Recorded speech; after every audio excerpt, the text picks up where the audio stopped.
So, first of all, I want to talk a little bit about the background here. I've been an entrepreneur for 20, for 14 years or so, more than half of my career at this point. And during that time, I've founded multiple companies, I've led turnaround efforts, I've advised investors, and I've even taught entrepreneurial classes. And there's lots of success factors going on there, but there's one little detail that sometimes gets left out when my story is told.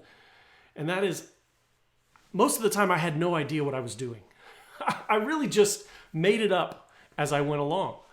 See, I started my first company when I was 31 years old, and I had no business experience whatsoever, no training. I didn't even have a college degree. And so I remember very specifically going to a big bookstore and buying a stack of books. Some of them are probably sitting behind me on the shelf. All the things that I thought I needed to know about running a business. Things like writing contracts and finances and how to scope a consulting engagement. And I just read them all and I got to work. And during those first few years, nearly everything that I did, I was doing for the first time. And I was managing large projects. I was selling new clients. I was, learning all sorts of things. And it was a huge learning experience for me. And whatever I needed to know, I just figured out a way to learn it, often in real time.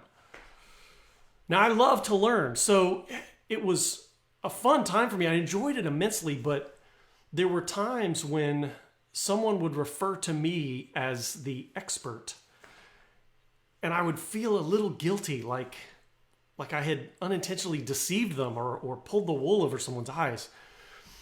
And even though in those first few years there was plenty of evidence that I was being successful, in my mind, I was a fraud. I was just faking it. And then one day, I learned about imposter syndrome.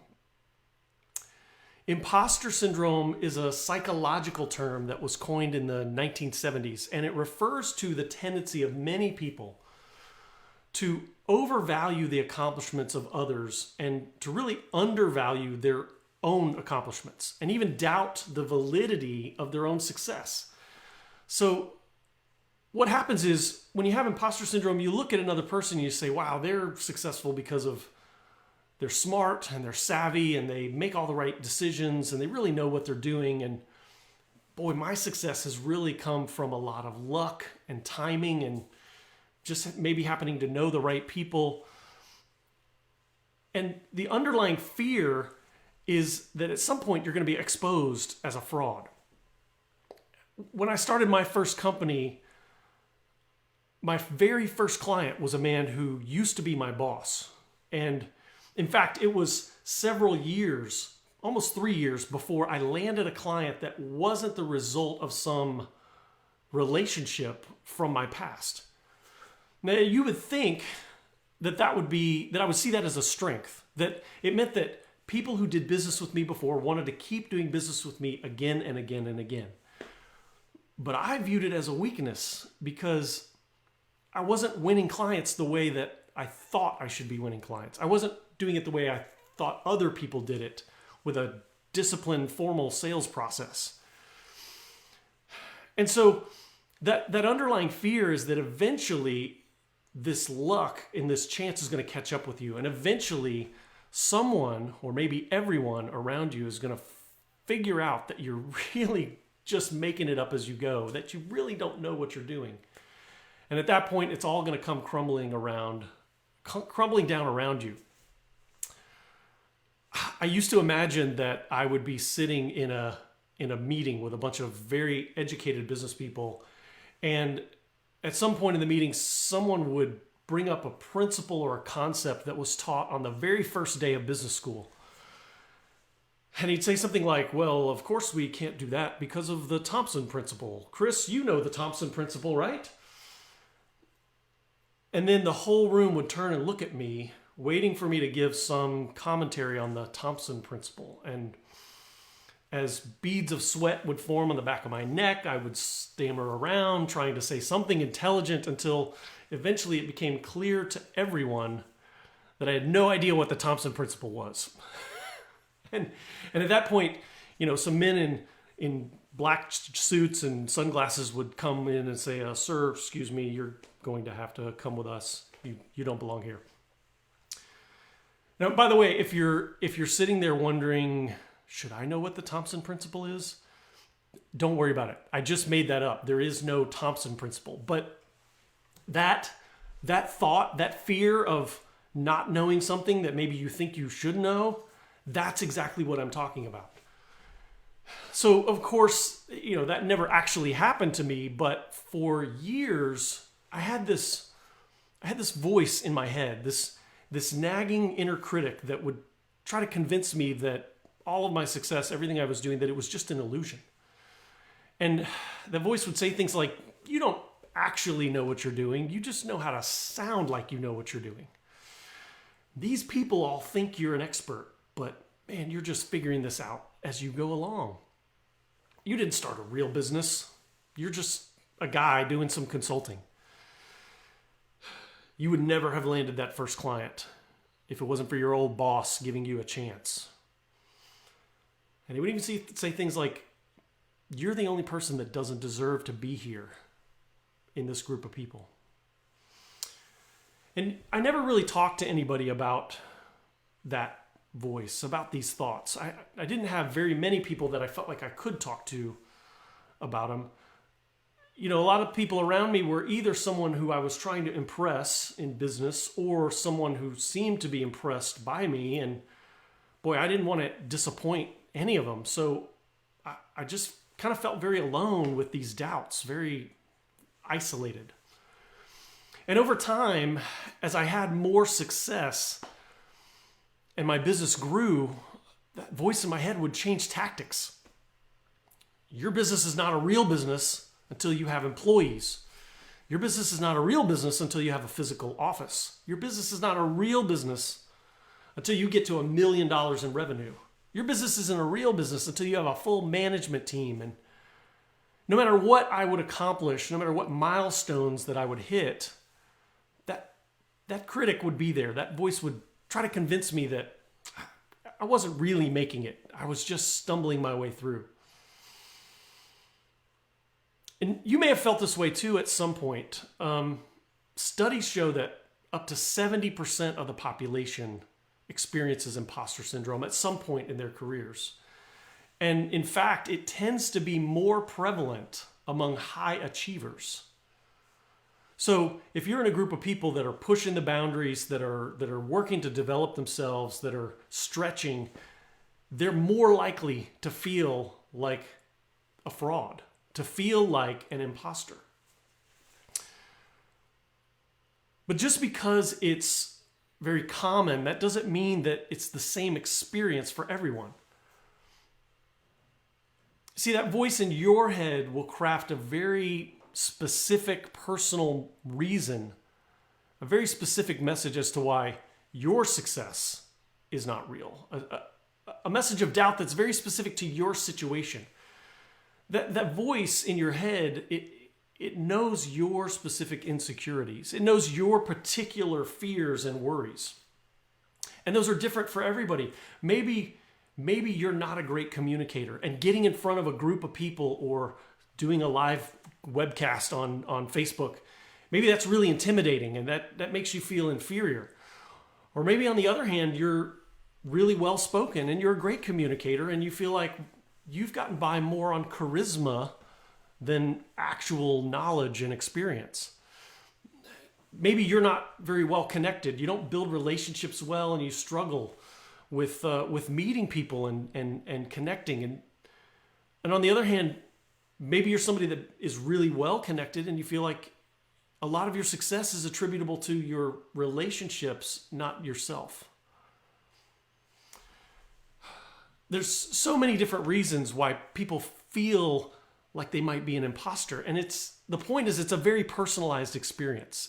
There's not just one set of challenges or set of insecurities that people with imposter syndrome deal with. That voice inside your head has been called a lot of things by a lot of different people. the inner critic, the voice of the saboteur. I've really started to refer to that voice very simply as the imposter. Not just because it's trying to convince me that I'm an imposter, but really to remind myself that that voice, that inner critic, isn't real. That voice is the imposter. So you've heard a little bit of my journey of learning about imposter syndrome, and let me tell you why I wrote a book about this subject. As I began to talk with entrepreneurs over the last several years about my experience with imposter syndrome, I started to realize how absolutely prevalent it is. So many people, as I mentioned earlier, it's more prevalent among high achievers. And so I'm a person that reads a lot of books, and I recommend a lot of books. And I love for my clients and colleagues, people I work with, I love to be able to refer them to something. And I started looking for a book about imposter syndrome, specifically for business people, for people like my audience, my crowd, my people. And there's a lot that's been written about imposter syndrome among women. There's a lot that's been written about imposter syndrome among college students and students entering the workforce. There really wasn't much out there specifically written for entrepreneurs and innovators and achievers. And so I wrote an article a couple of years ago on a website called Quora, and someone asked the question, what do entrepreneurs struggle with most? And so I wrote about imposter syndrome, and I said, I think this is something that happens a lot, but doesn't get a lot of attention. People don't talk about it. People are afraid to talk about it.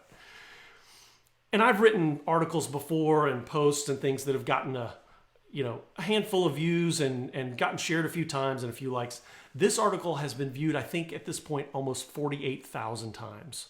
And so I knew I had struck a nerve. It got shared a lot. It got a lot of attention. I got a lot of great feedback. And so I started talking about imposter syndrome about 2 or 3 years ago and speaking at conferences. And I literally would go to a conference and talk about imposter syndrome and my own journey and what that means for entrepreneurs.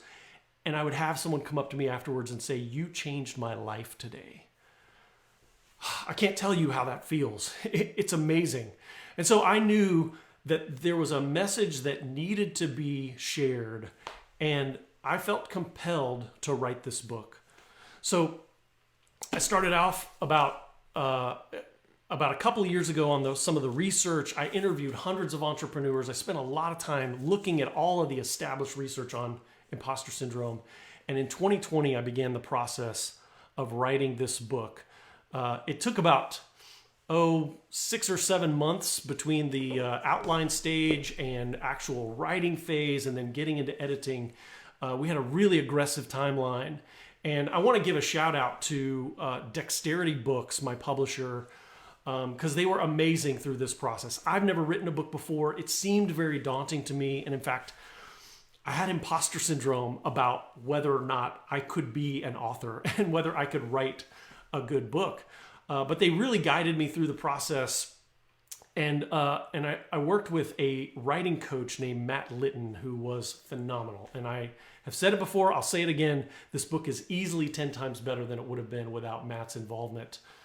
Because even though I brought the ideas and I wrote the book myself, he provided so much clarity and so much structure, and he just knew how to bring this book together and make it something that is really digestible and readable and enjoyable. So thank you, Matt, so much for your contribution to this thing. It meant a lot to work with you, and I really, really enjoyed that.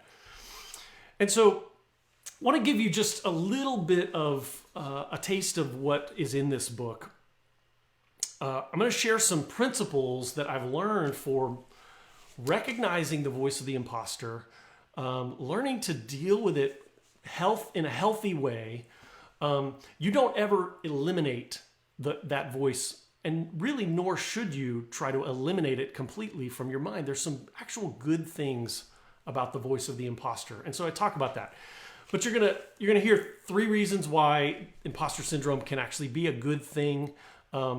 Some of the things that you see as a weakness in yourself, other people may see as a strength, and why that is, and learning to recognize that and lean into those things. I'm going to give you a simple shift in your mindset that will help you to overcome the fear of failure. It's really, really powerful because that opens up so many doors and so many opportunities for you when you can get over that fear of failure. I talk in the book about the importance of being part of a community, of being connected with people, the importance of relationship. But even just as importantly, I give you the key ingredient that makes community work for you and not against you, because the wrong kind of community and the wrong culture in a community can actually feed that imposter syndrome, make it worse. But there's a key ingredient that will help the community work for you and help you overcome imposter syndrome.